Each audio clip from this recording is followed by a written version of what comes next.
Not used to being up here yet. Ah, there's a presence here today. Um, it's Pastor Appreciation Sunday. If you hadn't got that, I appreciate my pastor, my father, for giving me 3 months off so I could, go through a wedding and all that jazz. But that time has came and went, and it's been a welcome back like no other. Busy month. So I'm thankful for my pastor. I'm thankful that he allows me to be behind the pulpit and be in ministry here at the church.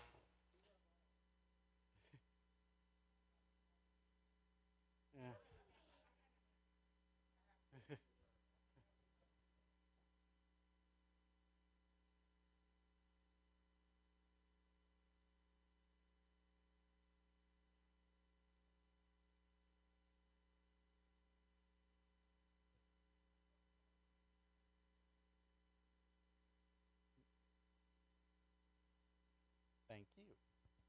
Thank you.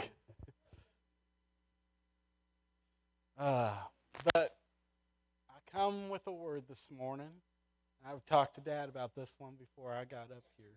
Um, but we're on the same page with this. So I'm going to go to Acts chapter 2, verses 46 and 47. So continuing daily with one accord in the temple and breaking bread from house to house, they ate their food with gladness and simplicity of heart, praising God, having favor with all the people.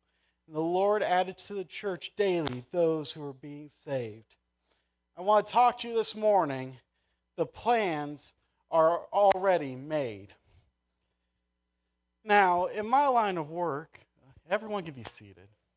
See, I'm still rusty here, so pardon my rust for a minute. My line of work, I deal with blueprints on a regular basis. Very similar to these.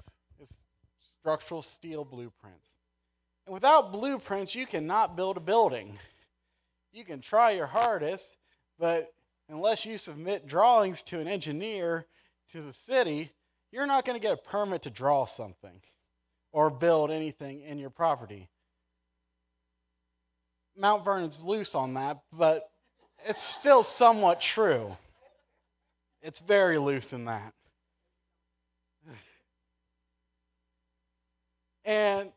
But there's such thing as poor blueprints. And if you ever bought from this company, you know about their blueprints because they look like this. This is what you're building. Now, you get all the parts and a bunch of screws, and it's about 180 different pieces for just this piece of furniture, and you have to build it. And this is what you're building. Good luck.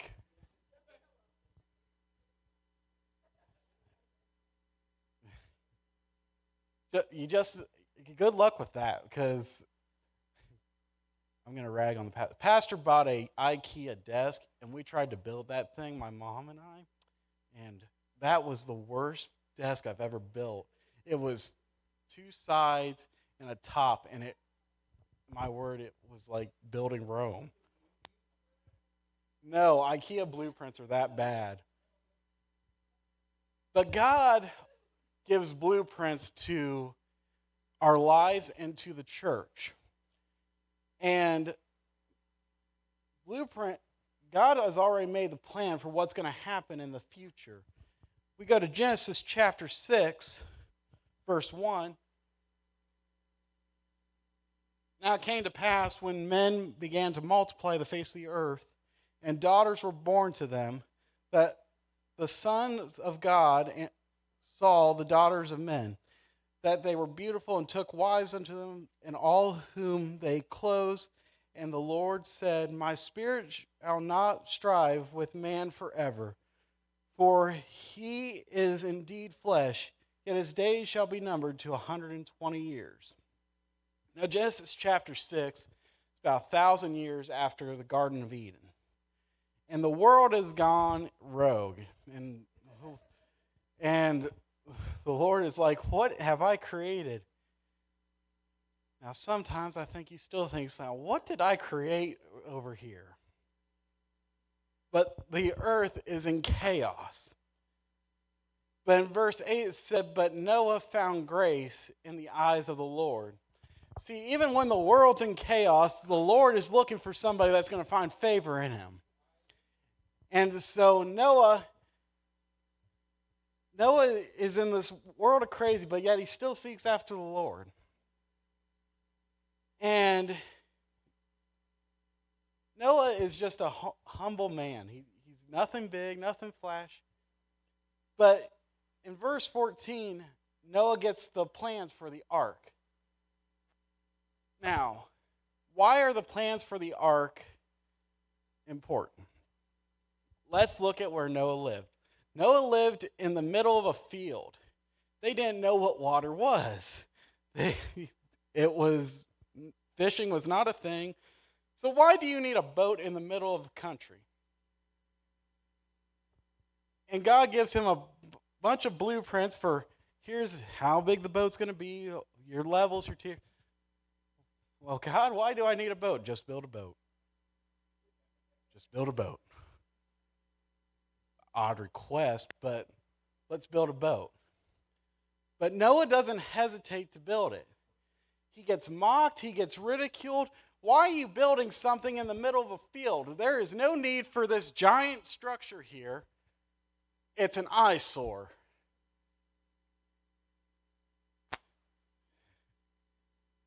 But Noah doesn't hesitate with God. We need to make sure we don't hesitate when God gives us plans for what's going to happen. Because if we hesitate, you get to the Israelite people. This is after they have left Egypt. And in Numbers verse 13 it says, Numbers chapter 13 verse 1 says, and the Lord spoke to Moses saying, send men to spy out the land of Canaan, which I am given to the children of Israel. From each tribe of their fathers you shall send a man, every one a leader among them. The Israelites have left Egypt. They've been out of Egypt for a very short time. And I want you to pay attention. He says, I'm giving you the land of Canaan. It's a done deal. That land is yours. Johnstown's ours, if you believe that. And he says, send spies into the land and see what they seek and what they're going to see out there. Look at all the crops, look at the wilderness, the animals. So, verse 17, then Moses sent out the spies of the land of Canaan and said to them, go this way into the south, go upon the mount, up to the mountains. He's directing them exactly where he wants to go. God is testing the Israelites with these spies. He is saying, this is the exact location you're going to go to. And God already knew who was dwelling there. God knew what they were going to see. He said, this is the exact point I want these spies to go and see what their report is. In verse 26, it says, now they departed and came back to Moses and Aaron and all the congregation of the children of Israel in the wilderness of Paran and Kadesh. They brought back word to them, to all the congregation, and showed them the fruit of the land. They told them and said, we went to the land where you sent us, and it truly flows with milk and honey. It's great over there. You can see, oh, look at all the people. Look at what we can build here. We have all the resources. We have all these harvesting places we can plant and all the places we can just build a civilization. We have this. God's already given it to us. Nevertheless, the people who dwell in the land are strong. Here comes doubt. Nevertheless, the people who dwell are strong. The cities are fortified with very large. Moreover, we saw the descendants of Anak.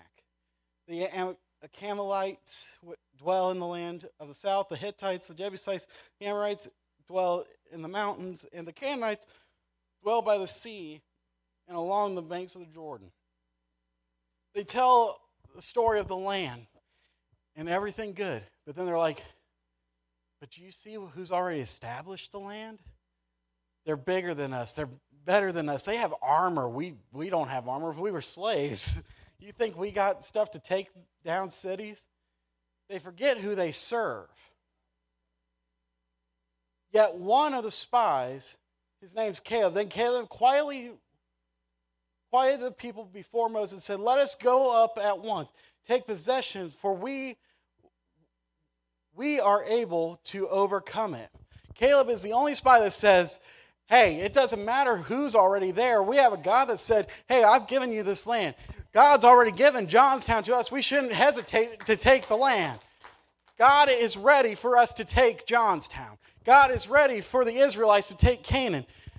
But the rest of the spies, in verse 32 says, and they gave the children of Israel a bad report, and the spies saying, the land which we have gone and spied, the land devours its inhabitants, and all the people whom we saw were men of great stature.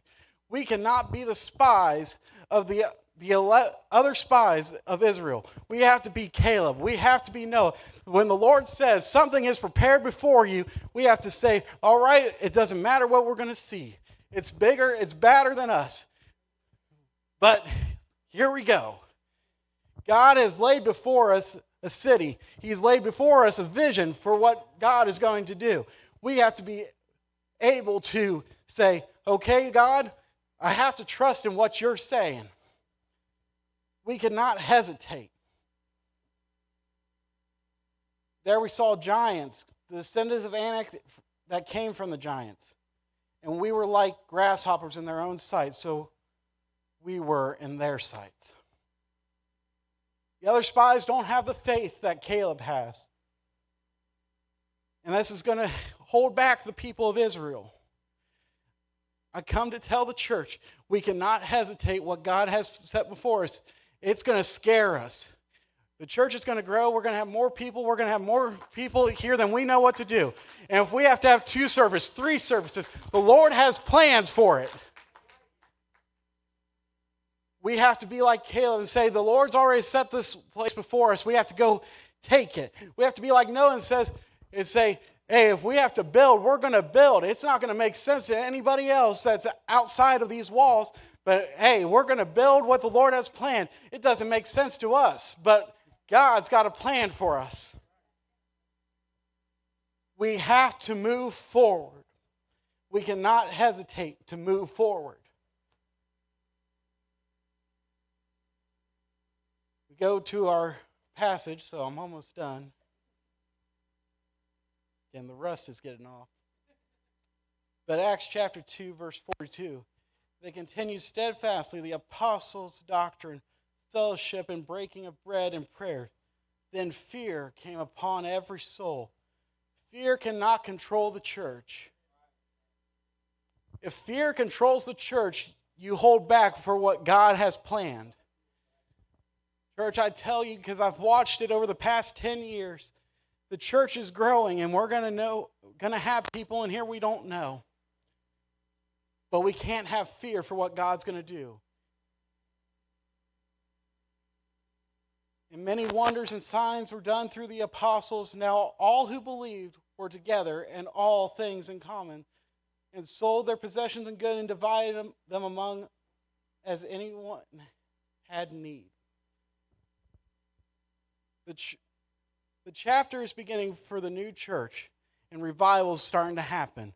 I believe revival is just moments away from the Crossroads. I believe revival is coming soon to Crossroads. We're talking about tent revivals, and we're talking about what God's going to do for the next church. God has a vision for this church. As we stand, we get to our text. So continuing daily with one accord in the temple and breaking bread from house to house, they ate their food with gladness and simplicity in heart, praising God and having favor with all the people. The Lord added to the church those who were being saved. And as we're discussing on Wednesday night, the early church, they pushed for what the Lord had. They didn't have building. They didn't have anything. But people gave. And this isn't about giving. Don't worry, I'm not touching that with a 10-foot pole. But the people saw the revival that was going to happen. And they said, it's scary. But Lord, it's already got a way. The Lord's already got the next plan. He's got the building. He's got the city. The people in the new church understood the push. So let's push for what God has planned for Johnstown. Let's push for what God has for Ohio. Let's push for what God has with Crossroads. Pastor.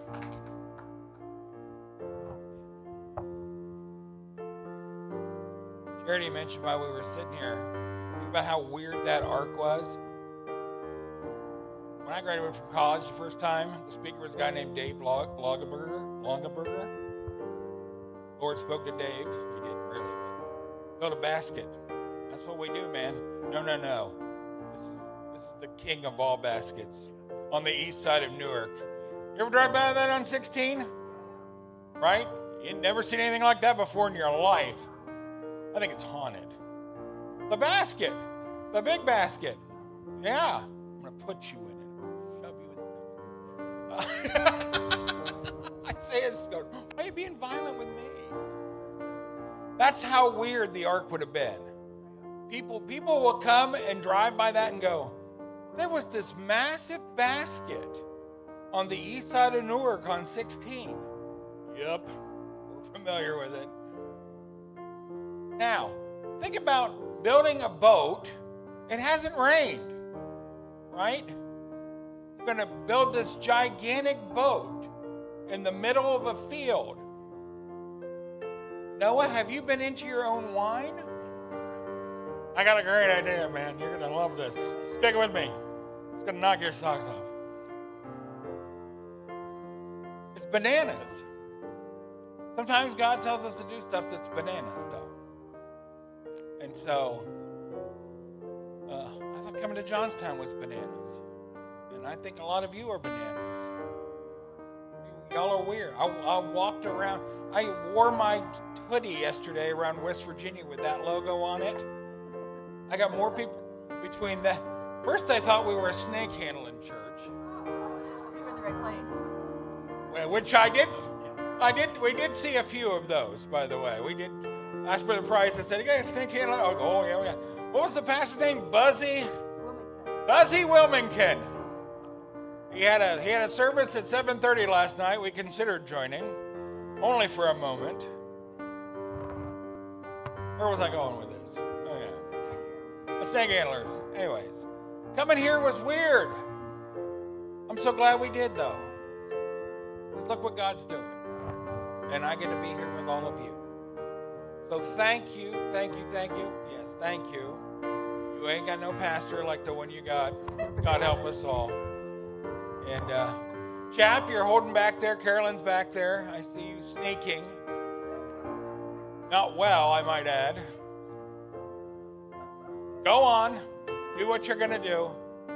Do your worst. As soon as Chap left the video booth, and I was like, oh, man. And then Carolyn was like sneaking in the back, and I'm like, shenanigans are going down. I know how this works. All right, do your thing. All right. So instead of waiting until the last Sunday, like we usually do in October, we plan to actually well in advance on this we have a gift for you. And also, Sister Charity, we love you too. So we have... You are part of the ministry too. It's not just, you guys are married, you're a team. Can I you're open part it? of the ministry too. Should I open it? Shut the front door. It's the hunter shirt. Yeah.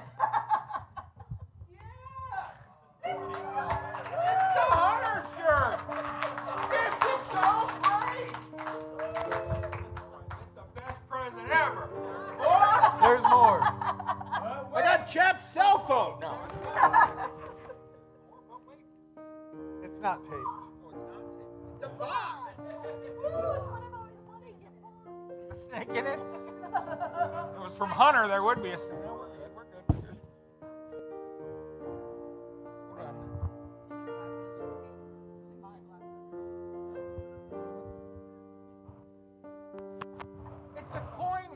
on it. Oh, it's the medal for the church's thing. This is so cool. This church is so great. This is whose idea was this? Jeff. Okay, the best day ever, right? Huh? Turn it. Oh, and cheese. Yeah, my daughter-in-law. Oh, give us more cheese. So look. So I got this. It's got my mug on it, so that's kind of rough. But the church logo that Chap designed is super. Now, Hunter made this. A couple of years ago, and did this. He sent me this, and I saved these. I said, "This is the bestest thing ever," and I am truly blessed. Thank you all so much. And now, thank you guys. And there's a card in there, and Card, thank you. your favorite restaurants, according to Michael. I'm telling you. If it's wrong, it's Michael's fault. I'm glad we made Brother Moss wait. I'll go back to West Virginia another Sunday. This is great. The best thing I'll ever get to do is, right? Every minister who ministers here, not just from the pulpit, but everybody works here for free. Why? Because we love God, and we believe what God's doing, and we believe in what God's doing, right? So thank you, Trinity, and I thank you. I'll tell you what, as a father, to hear your son, I've got the vision of the church, right? Talking to Brother Price this week, and I said, the boys got ready to ride in the sunset just yet, but the boys got the vision, and that's good.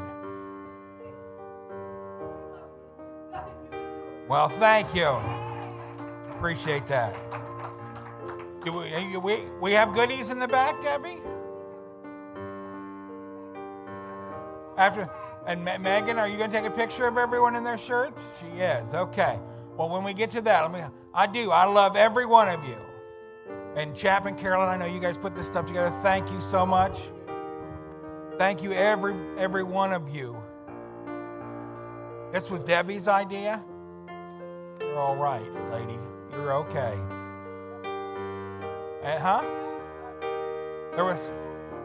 I like it. Well, I love every one of you. And there ain't nothing you can do about it. God bless you. Let's take a picture, and then we'll go have our...